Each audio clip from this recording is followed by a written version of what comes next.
मालवणमध्ये महाविकास आघाडी आणि भारतीय जनता पक्षाचे कार्यकर्ते आज आमने सामने आल्याचं पाहायला मिळालं। राजकोटवर राणे आणि ठाकरेंच्या कार्यकर्त्यांमध्ये तुफान राडा झाला। दोन्ही बाजूच्या कार्यकर्त्यांच्या वतीने जोरदार अशी घोषणाबाजी देखील करण्यात आली।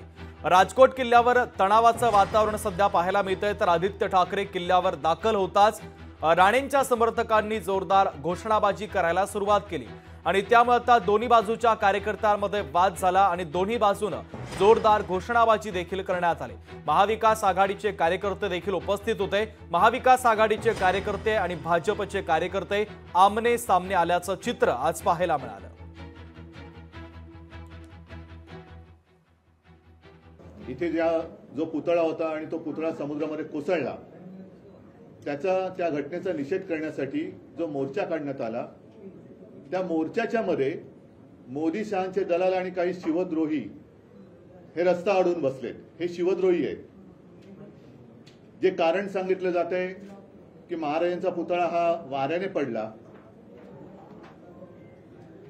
हे मुळामध्ये कारण अत्यंत निर्लज्जपणाचा कळस गाठणार आहे। आमचे राज्यपाल महामहिम राज्यपाल कोश्यारी हे समुद्रकिनारी राजभवनावरती होते, राहत होते। त्यांनी देखील महाराजांचा अपमान केला होता, पण माझ्या तरी वाचनात कधीतरी जोरदार वाऱ्याने राज्यपाल महोदयांची टोपी उडाली असं सुद्धा कुठे वाचण्यात आलेलं नाहीये। एक गोष्ट अशी आहे की राजकारण हे कोणीच करू नये। राजकारण ज्या पद्धतीने केलं जातंय, ज्या तऱ्हेने प्रेस घेतली गेली, ते राजकारण नव्हतं का? नेव्हीने उभारलेला जो पुतळा आहे, मनापासून आम्हाला वाईट वाटलं पाहिजे की नेव्हीने उभारलेल्या एका स्मारकाच्या बाबतीत हा अपघात घडलेला आहे। तेवढं तर संयम प्रत्येकाने बाळगला पाहिजे असं मला वाटतं, आणि तो संयम बाळगला नाही तर मग असे प्रसंग येतात। तिथं सुद्धा जी काय बोलाचाली झाली त्याच्याबद्दल आम्हाला सर्वांना वाईट वाटतं, असं घडायला नको होतं। परंतु मग त्यांची विजिट आणि ते कोऑर्डिनेट व्हायला पाहिजे होतं। त्यांची विजिट ठरलेली होती, राणेसाहेबांची विजिट सुद्धा ठरलेली होती, मग त्या कशा कोइन्साइड होणार नाही याची सुद्धा काळजी पुढच्या काळामध्ये घेतली गेली। ही जी काही मालवणची घटना झालेली आहे आणि ज्या प्रकारे छत्रपती शिवरायांच्या पुतळ्याची घटना आहे, याच्यावर कोणीच राजकारण करू नये असं माझं मत आहे।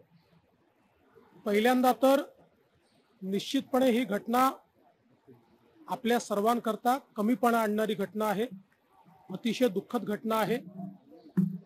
पण त्याच वेळी अशा प्रकारची घटना झाल्यानंतर एकतर त्याची योग्य चौकशी झाली पाहिजे, कोण दोषी आहेत त्या दोषींवर कारवाई झाली पाहिजे आणि तिथे भव्य पुतळा उभारला गेला पाहिजे। या तिन्ही गोष्टींकडे आता त्याची कारवाई चाललेली आहे।